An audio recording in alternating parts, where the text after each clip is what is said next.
Hello दोस्तों, कैसे हैं आप सब। उम्मीद करता हूँ कि सब बढ़िया होगा। दोस्तों, आपको बता दूं कि ग्रीस एक ऐसा देश है जिसका इतिहास सबसे पुराना है। जी हाँ, एक ऐसा देश जिसने पूरे यूरोप को बसाया है। यहाँ की सभ्यता बहुत अलग है और बहुत ऐतिहासिक भी है। लेकिन आज हम आपको प्राचीन ग्रीस के बारे में कुछ बहुत ही रोचक जानकारी देने जा रहे हैं। जी हाँ, आज हम आपको प्राचीन ग्रीस के बारे में कुछ ऐसी सच्चाई बताने जा रहे हैं जिसके बारे में आपने इससे पहले कभी नहीं सुना होगा। तो दोस्तों, आप बस इस वीडियो को अंत तक जरूर देखिएगा क्योंकि आज आपको बहुत मजा आने वाला है। तो चलिए शुरू करते हैं आज का नया एपिसोड। मिलो ऑफ क्रोटन। दोस्तों, दुनिया के सबसे महान पहलवान थे ये। जी हाँ, कहते हैं कि पहलवानी करना सिर्फ ताकत की बात नहीं होती है, ये आपकी लाइफ है और कई लोगों को आप इंस्पायर करते हैं। वो बात अलग है कि हमारे देश के एक पहलवान सुशील कुमार ने सबका मुंह काला कर दिया। लेकिन जब बात आती है ग्रीस के मिलो ऑफ क्रोटन के बारे में तो आपको बहुत कुछ सीखने को मिलेगा। क्या आप यकीन कर सकते हैं कि इन्होंने ओलंपिक गेम्स में बड़े बड़े पदक हासिल किए? क्या आप यकीन कर सकते हैं कि इन्होंने अपनी ताकत के दम पर क्या नहीं जीता? दुनिया का कोई भी पहलवान इन्हें हरा नहीं सका। कहते हैं कि ये बुल को भी उठा लेते थे और ये 100% सच बात है। लेकिन इसके पीछे जानते हैं कि क्या रीजन है? आज हम आपको बताते हैं। जी हाँ, इसके पीछे वजह यह है कि इनके घर पर एक बछड़े ने जन्म लिया तो उसे इन्होंने उठाना शुरू किया। उसे उठाकर ये एक जगह से दूसरी जगह लेकर जाते थे। ऐसा इन्होंने रोज किया। 4 साल के बाद जब ये बछड़ा बुल बन गया तब भी ये उसे उठाकर एक जगह से दूसरी जगह ले जाते थे। आज तक दुनिया में कोई भी इनकी बराबरी का ना तो पैदा हुआ और ना ही ऐसा बड़े दिल वाला था। इनका एक ही कहना था कि आप जो चाहते हो लाइफ में आप उसे हासिल कर सकते हो, लेकिन उसके लिए आपको बस एक ही चीज करनी होगी और वो है निरंतरता से काम। दोस्तों, मिलो ऑफ क्रोटन के बारे में जानकर आपको भी बहुत ही इंस्पिरेशन जरूर मिला होगा। ब्रेजेंट बुल। दोस्तों, अब हम आपको इस देश के बारे में कुछ ऐसा बताने वाले हैं जिसे सुनने के बाद आपके होश उड़ जाएंगे। जी हाँ, क्या आप यकीन कर सकते हैं कि यहाँ पर एक मेटल बुल बनाया गया था जिसके नीचे आग जलाया जाता था और उस बुल में इंसान को डाल दिया जाता था ताकि वो धीरे धीरे आग में रोस्ट हो जाए। आप समझिए कि किस तरह की मौत होगी। जी हाँ, कहते हैं कि इस बुल में कई तरह के म्यूजिकल तार लगे रहते थे और जब आदमी इस बुल के अंदर में रोस्ट हो रहा होता था तो उसे म्यूजिक का भी मजा मिलता था। जी हाँ, तभी तो कहा जाता है कि प्राचीन ग्रीस में अजीबोगरीब चीजें देखने को मिलती थी। आपको बता दें कि जिन्होंने इसे बनाया था उसे ही सबसे पहले इस बुल में डालकर रोस्ट कर दिया गया था। दोस्तों, जानते हैं कि इस बुल में म्यूजिक कैसे प्ले होता था? जी हाँ, जब कोई रोस्ट हो रहा होता था तब उसकी स्टीम से म्यूजिक प्ले किया जाता था। आप समझिए कि यहाँ पर क्या क्या होता था। वाकई में ये तो शॉकिंग था। Birth control by sneezing. दोस्तों, एंशिएंट ग्रीस में अजब गजब की चीजें हुआ करती थी। जी हाँ, कहते हैं कि इस देश में छींक मारकर प्रेगनेंसी को रोकने का काम किया जाता था। अब आपको लगेगा क्या वाकई में कोई छींक मारकर अपनी प्रेगनेंसी को रोक सकता है? ये साइंस के पास जवाब है। लेकिन ग्रीस की महिलाएं जब अपने पति के साथ प्यार करती थी या अपने चाहने वाले के साथ प्यार करती थी तब वो प्रेग्नेंट न हो इसके लिए छींक मारने का इस्तेमाल करती थी। कहा जाता है कि जब आप किसी के साथ संभोग करते हैं और आपको लगता है कि आप प्रेग्नेंट हो सकती हैं तो आप छींक मारकर इस परेशानी से दूर हो सकती हैं। लेकिन ग्रीस की महिलाएं इतने पर ही नहीं रुकी। जी हाँ, इन्हें कहा गया कि अगर आपको छींक से संतुष्टि न मिले तो आप एक और काम कर सकती हैं और वो था कि इन्हें ऊपर से नीचे कूदना पड़ता था। जी हाँ, लगातार ऊपर नीचे प्यार करने के बाद कूदना पड़ता था और ऐसे में ये महिलाएं प्रेग्नेंट होने से बच जाती थी। आप समझिए कि इस प्राचीन देश में क्या क्या होता था। Victorious crops. दोस्तों, ये बात तो सबको पता ही है कि ग्रीस में खेल कूद को कितनी महत्वता दी जाती थी। जी हाँ, यहाँ पर आज भी लोग खेल को लेकर बहुत ही पैशनेट नजर आते हैं। लेकिन प्राचीन ग्रीस की तो बात ही अलग थी। कहा जाता है कि इस देश में एक से बढ़कर एक खिलाड़ी पैदा हुए और सब ने बड़ा नाम कमाया। लेकिन यहाँ पर खेल खेल में चीटिंग भी हो जाती थी। जी हाँ, वो भी बड़े से बड़े लेवल पर यहाँ चीटिंग होती थी।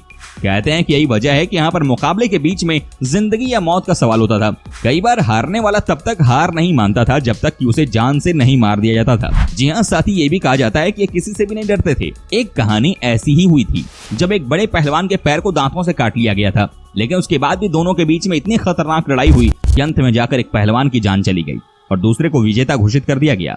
ये थी इस देश की सच्चाई। Throwing Apple. जी हाँ दोस्तों, अब आपको लग रहा होगा कि ये क्या है। हम आपको बता देते हैं कि क्यों ग्रीस में एक दूसरे के प्रति सेब फेंक कर प्यार का इजहार किया जाता था। जी हाँ, कहते हैं कि यहाँ पर हजारों साल पहले इस मान्यता की शुरुआत हुई थी। जो भी मर्द या औरत किसी को पसंद करते थे वो एक दूसरे के ऊपर सेब फेंक देते थे। कहा जाता है कि जो भी इस सेब को कैच कर लेता था वो समझिए कि रिश्ता बनाने के लिए तैयार होता था। क्या बात है। कहने का मतलब ये कि यहाँ पर आपको अगर कोई खूबसूरत सी लड़की दिख जाती थी तो आप उसके ऊपर एक सेब फेंक देते थे। इसको लेकर भी यहाँ पर कई भयानक लड़ाइयाँ लड़ी गई हैं। कहते हैं कि 6th सेंचुरी में किसी राजकुमारी के ऊपर किसी योद्धा ने सेब फेंक दिया था, जिसके बाद यहाँ पर बहुत ही भयानक लड़ाई हुई थी। आप समझिए कि यहाँ पर एक सेब के फेंकने मात्र से कितना बवाल हो गया। कई राज्यों में यहाँ पर लड़ाई हो गई और कई योद्धाओं की जान भी चली गई। फिगिंग। दोस्तों, आपको बता दूं कि इस देश में आज से 200 से 300 साल पहले बहुत ही गलत तरीके की सजा महिलाओं को या क्रिमिनल्स को दी जाती थी।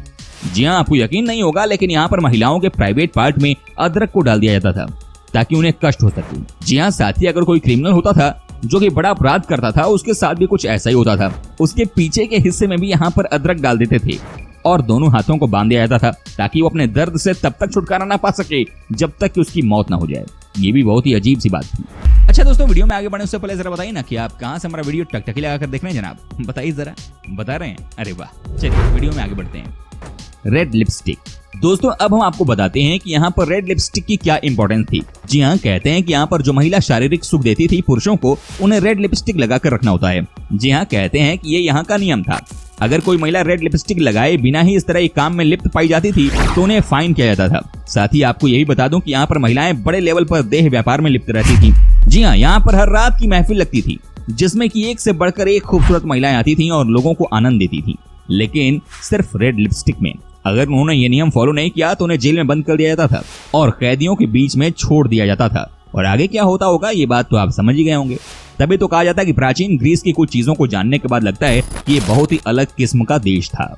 Without cloth exercise. दोस्तों आपको बता दूं कि यहाँ पर बिना कपड़ों का कसरत करना अच्छा माना जाता था। जी हाँ, अगर आप मेल हैं तो आपको बिना कपड़ों में ही एक्सरसाइज करना होता था। दोस्तों ये कोई नियम नहीं था, लेकिन आप समझिए कि ऐसा ही सब करते थे। माना जाता है कि ऐसा करने पर वो ऊपर वाले को खुश करते थे। यहाँ के जिम में युवा घंटों समय बिताते थे और युद्ध पर बातें होती थी। ये रणनीति बनाया करते थे। यहाँ पर कहा जाता है कि जो ही बूढ़े लोग होते थे वो लगातार युवकों को समझाते थे कि जब लड़ाई होती है तो आपको क्या क्या करना चाहिए। Burning temple. दोस्तों आर्टेमिस का मंदिर इतना बड़ा था कि इस मंदिर को बनाने के लिए 120 वर्ष का समय लगा। विश्वास करना तो कठिन है, लेकिन ये प्राचीन समय में बनाए गए सबसे बड़े मंदिरों में से एक था। यह मंदिर 550 बीसी में बनाया गया था। इसकी नींव 377 बाई 40 फुट थी। ये यूनान के पश्चिमी तट के शहर अफासियस में मौजूद थी, जिसे हम सभी तुर्की के नाम से जानते हैं। टाइलों से ढकी लकड़ी की छत के बिना पूरा मंदिर संगमरमर का बना हुआ था। ये मंदिर यूनानी देवी आर्टेमिस को समर्पण के रूप में बनाया गया था।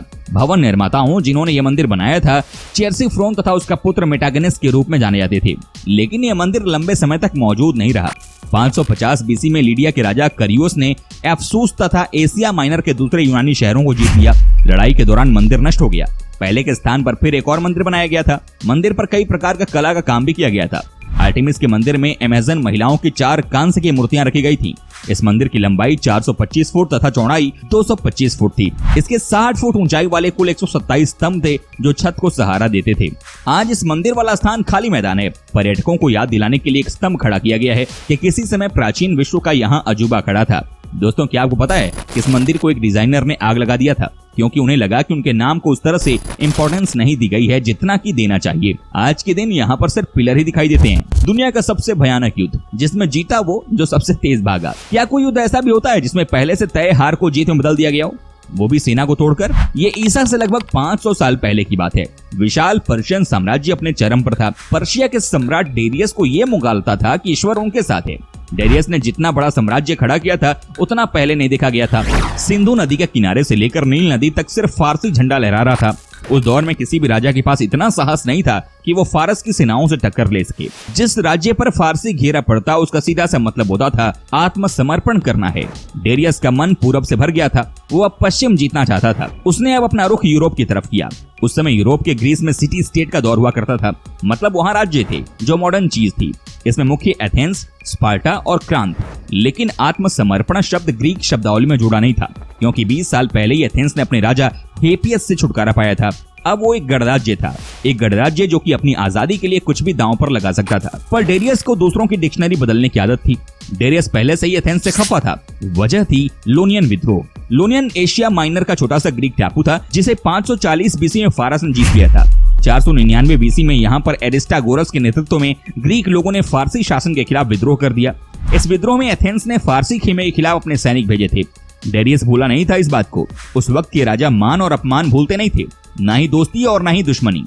ऐसी किंवदंती है कि हर रोज खाने के वक्त डेरियस का एक सेवक उनके कानों में फुसफुसाता था, एथेंस को सबक सिखाना है। डेरियस ने अपने सबसे भरोसेमंद जनरल डेटिस को इस सैन्य अभियान का जिम्मा सौंपा। डेटिस ने 600 जहाजी बेड़ों के साथ दक्षिणी यूबोइयन खाड़ी में अपने लंगर डाल दिए। एरिट्रिया पर कब्जा महज औपचारिकता थी। इस तरह पहला ग्रीक सिटी स्टेट दुश्मन के कब्जे में था। डेटिस को अपनी सेना पर पूरा भरोसा था। दोस्तों उम्मीद करता हूँ कि आपको हमारा ये एपिसोड पसंद आया होगा। साथ ही दोस्तों अगर आपको इस वीडियो पर कोई राय देनी है तो आप हमें कमेंट कर सकते हैं। हमें आपके कमेंट का रहता है इंतजार। और हाँ, अगर आप हमारे चैनल पर नए हैं तो प्लीज चैनल को सब्सक्राइब जरूर कर दीजिएगा, क्योंकि हम आपके लिए रोज इस तरह के वीडियो बनाते रहते हैं। दोस्तों अपना ख्याल रखिएगा। मिलेंगे अगले एपिसोड में, तब तक के लिए take care and bye bye.